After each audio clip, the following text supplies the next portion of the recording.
अमोल कोल्हे।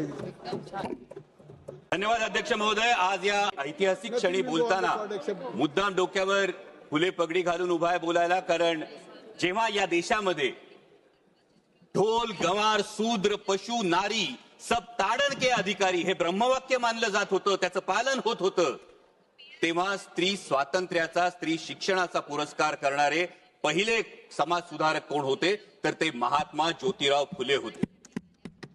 जेव्हा पूर्ण चेहरा झाकला जाईल असा घुंगट ओढून चूल आणि मुलीपर्यंतच, चूल आणि मूल यापर्यंतच महिलेला राखून ठेवलं जात होतं, तिला बंधनात ठेवलं जात होतं, माणूस म्हणून सुद्धा जगण्याचा अधिकार नाकारला जात होता, तेव्हा ज्यांनी उंबरठा ओलांडला, शेणगारा सोसला, पण स्त्रीला अक्षरांची ओळख करून दिली, तिला तिच्या स्त्रीत्वाची जाणीव करून दिली, त्या क्रांतीज्योती सावित्रीबाई फुले, या फुले दाम्पत्याचं फार मोठं योगदान या संपूर्ण प्रवासात आहे। आणि आज नारी शक्ती वंदन अधिनियमाच्या अंमलबजावणीची चर्चा करत असताना महात्मा ज्योतिराव फुले आणि क्रांतीज्योती सावित्रीबाई फुले यांना अभिवादन करणं आपणा सर्वांचं कर्तव्य आहे। आणि त्याच वेळी त्यांच्या द्विजन्म शताब्दी वर्षातही अजूनही त्यांना भारतरत्न पुरस्कार आपण देऊ शकलो नाही, हे देशाचं दुर्दैव आहे।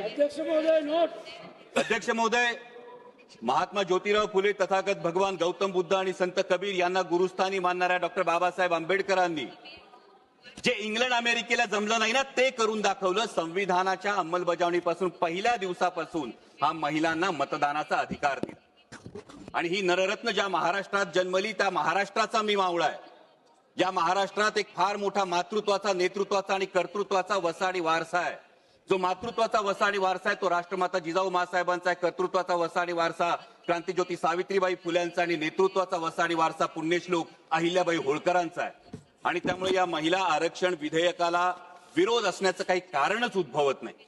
इतकंच नाही अध्यक्ष महोदय, तर देशात पहिल्यांदा स्थानिक स्वराज्य संस्थांमध्ये 33% महिला आरक्षण देणारं राज्य हे महाराष्ट्र होतं आणि तेव्हाचे मुख्यमंत्री होते आदरणीय शरदचंद्रजी पवार साहेब।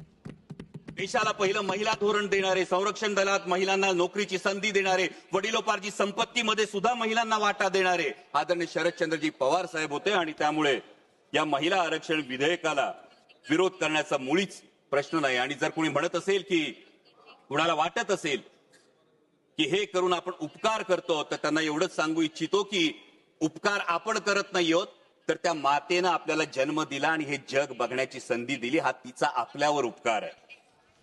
पण अध्यक्ष महोदय, एक अंतर्मुख होऊन मात्र विचार करावा लागतो की एकीकडे आपण नारी शक्ती वंदन विधेयकाच्या अंमलबजावणीची चर्चा करतो आणि त्याच वेळी आपल्याच देशामध्ये बेटी बचाव बेटी पढाव हे अभियान राबवावं लागतं।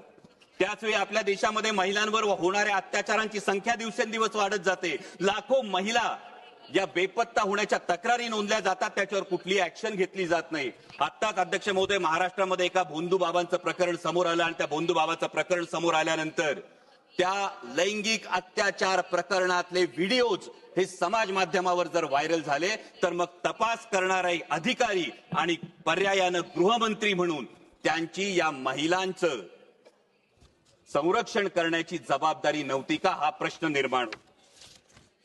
आणि म्हणूनच अध्यक्ष महोदय, अंमलबजावणी करणाऱ्यांच्या मानसिकतेविषयी जरूर प्रश्नचिन्ह उपस्थित होतं। कारण यत्र नार्यास्तु पूज्यते रमन्ते तत्र देवता असं एकीकडे म्हणणाऱ्या आणि त्याच वेळी स्त्रियांना वेदांचं अध्ययन नाकारणाऱ्या आणि पतीची सेवा हे स्त्रीचं कर्तव्य असं मानणाऱ्या मनुस्मृतीचा उदो उदो करणाऱ्यांच्या हातात जर याची अंमलबजावणी असेल तर याच्या अंमलबजावणीच्या हेतू शुद्धतेविषयी खरोखर मनात शंका निर्माण होती।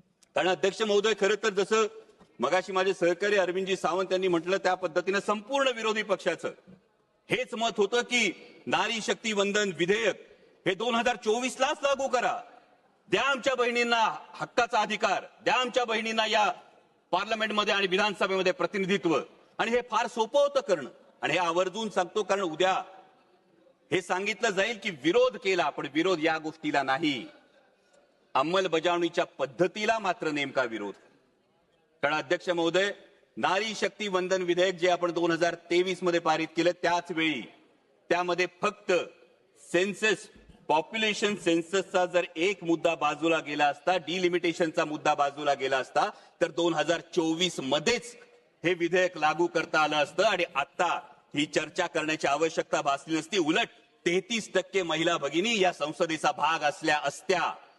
परंतु आता मात्र जे विधेयक आणलंय ते महिला विधेयकाच्या आडून एक वेगळा कावा तर खेळला जात नाही ना, हा प्रश्न उपस्थित होतो.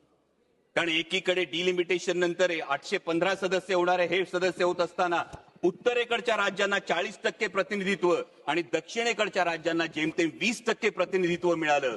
तर एक व्यक्ती एक मत एक मूल्य हे जे तत्व आहे, या तत्वाला हरताळ फासली जाणार नाही. दुसरीकडे महत्वाचा मुद्दा हा आहे की समजा शाळेमध्ये एक विद्यार्थी आहे, तो विद्यार्थी चांगला अभ्यास करतो, चांगला अभ्यास करून चांगल्या गुणांनी पास होतो. दुसरा विद्यार्थी म्हणावा तसा अभ्यास करत नाही, त्याला गुण मिळत नाही. आपण बक्षीस कुणाला देणार? चांगल्या गुणांनी पास झालेल्या की अभ्यास न करणाऱ्या विद्यार्थ्याला? दुर्दैवानं ज्या राष्ट्रीय कार्यक्रम ज्या राज्यांनी अत्यंत प्रभावीपणे राबवले, लोकसंख्या नियंत्रणात आणली, त्या राज्यांना मात्र डिलिमिटेशन मध्ये शिक्षा मिळेल का आणि ज्यांनी राबवली नाही त्यांना मात्र याच्यामध्ये सवलत मिळेल का, असा प्रश्न निर्माण होतो. दुसरा महत्वाचा मुद्दा येतो तो प्रादेशिक असमतोलाचा. दोन महत्वाचे मुद्दे सर. प्रादेशिक असमतोलाचा मुद्दा आज आपण बघतो संपूर्ण देशामध्ये शहरी भागामध्ये लोकसंख्या फार मोठ्या प्रमाणावर वाढली आहे आणि डिलिमिटेशनचा निकष हा फक्त लोकसंख्या असेल तर शहरी भागातलं प्रतिनिधित्व फार मोठ्या प्रमाणावर वाढेल आणि त्याच वेळी ग्रामीण भागाचे मुद्दे, ग्रामीण भागाचे प्रश्न मांडण्यासाठी, माझ्या शेतकऱ्यांचे, माझ्या कष्टकऱ्यांचे प्रश्न मांडण्यासाठी पुरेसं प्रतिनिधित्व मिळेल का, हा पुढचा फार महत्वाचा मुद्दा आहे.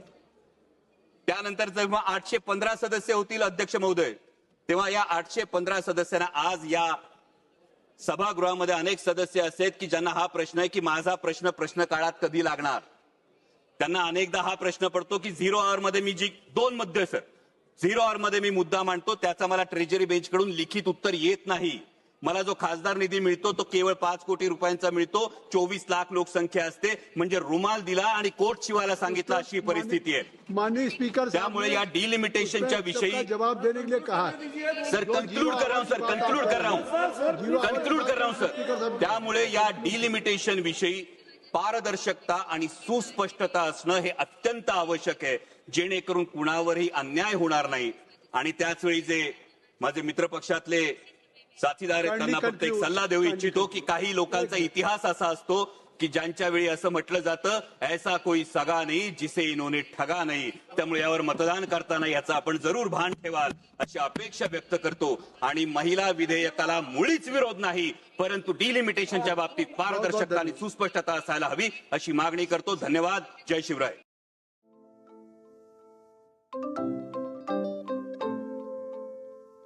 नवनवीन आणि ताज्या घडामोडींसाठी आज 24 तास सबस्क्राईब करा. त्याचबरोबर बेल आयकॉनवर क्लिक करा आणि मिळवा आमच्या बातम्यांच्या नोटिफिकेशन्स. तसेच आज 24 तासची प्रत्येक बातमी आपल्याला कशी वाटली हे कळवा. लाईक करून, कमेंट करून आणि आमच्या बातम्या शेअर सुद्धा करा.